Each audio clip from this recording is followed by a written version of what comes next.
Am I the jerk for not giving my girlfriend my social security number so she can run a background check on me? Posted by you/alarmed_sorbet8101. I, 27M, have been in a relationship with my girlfriend, 31F, for almost a year now. This evening, she sat me down and said she needed to have a serious conversation with me. She then asked for my social security number. I immediately said absolutely not and asked why she would need that.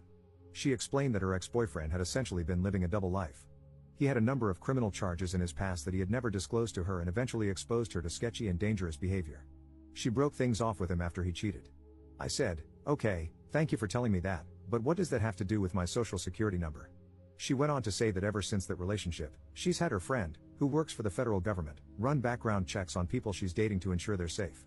She explained that since our relationship is progressing, she needs to know I'm a safe partner, which is why she wants my SSN to check my criminal history. For the record, I don't even have a parking ticket. I'm a nerd and a gym rat. All I do is work, go to school, play board games, come home, watch anime, rinse and repeat. So I have no issue with her running a background check. I know she won't find anything.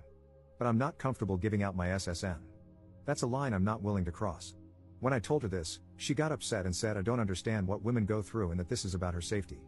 I admitted that she's right, I have no idea what women go through, but that doesn't change my stance on giving my SSN to a complete stranger. She argued that her friend isn't a stranger, he's one of her best friends and married to one of her close friends. I replied, "Honey, that's great, but I don't know him. I don't trust him because I don't know him. That's my personal information you're asking for.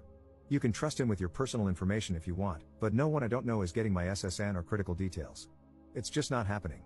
She then said that our relationship won't be able to progress unless I give her friend my SSN because she needs to feel safe. She also said she was offended that I don't trust her judgment in choosing friends. At that point, I got up and left, telling her that while I respect her concerns, her past trauma doesn't give her the right to strong-arm me into sharing sensitive information with someone I don't know just because he works for the federal government and has access to a database. I used to work for the federal government myself, so I know from experience that not everyone working there is automatically trustworthy. It's not that I'm assuming her friend is a bad person, but the fact that he works for the government doesn't prove anything to me. She called me insensitive and hasn't spoken to me since. Personally, I feel like she was gaslighting me into giving her what she wants, but I'm not entirely sure. Update 3 days later. After reading the comments I've been getting over the last few days, I decided to call her on New Year's Eve and give things one last chance because I'm the type of person who needs to know I did everything I could before walking away from a relationship. Some people said she has valid concerns but went about them the wrong way, which made sense. I told her, I understand and respect your need to ensure your safety, but I'm not willing to potentially compromise my safety to make you feel safe by handing over my SSN to someone I don't know and don't trust. It's illegal for him to even use a federal database for personal reasons. So that's out. But what I will do is pay for a background check of your choosing, as long as it's a legitimate service, and give you the results. I will not be providing my social security number to anyone, but my address, date of birth, etc., are all fair game.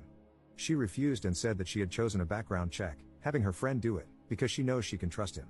So I said, if that's how you feel and you won't budge, then the issue here is trust, and I'm not willing to stay in a relationship with a woman who doesn't trust me because of some crap that doesn't have anything to do with me.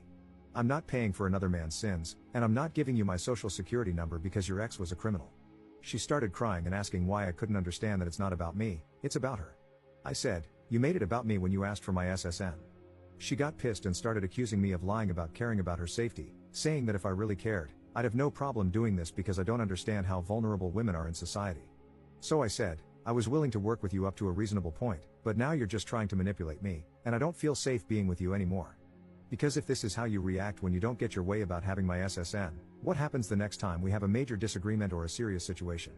Are you going to keep crying to try to get your way or throw out another ultimatum to try to force me into doing what you want? She started saying that, as a man, I can't understand what it's like to go through life as a woman and have to be afraid, and that this is what she has to do for her safety and security, and I need to just respect that and give her what she needs for her comfort. I was like, I tried to compromise, you wouldn't accept it, there's nothing more to say here. To be clear, I wasn't exactly calm. I have severe anxiety, so this was a really hard conversation for me to have. I was actively pacing around my house, sweating, and forcing the words out the entire time. Then she started crying and asking about New Year's because we were supposed to spend it with her parents. I said, you should have thought about that before you tried to strong-arm me into getting your way. This isn't an and everyone stood up and applauded moment, that's just how things went. I hung up, and now we're over. Obviously, I'm hurt, but I'm realizing I dodged a bullet because there's no reason things should have gotten this messy. And before anyone tries to jump me in the comments, again, I offered to pay for the check. She refused because it wasn't the test she wanted. I feel like I made a good faith effort to resolve things. Hate to ring in the new year without a kiss under the mistletoe, but it is what it is. I don't know if she really is that concerned I'm some lunatic criminal or if she was trying to scam me like a lot of you said. Either way, it's over now.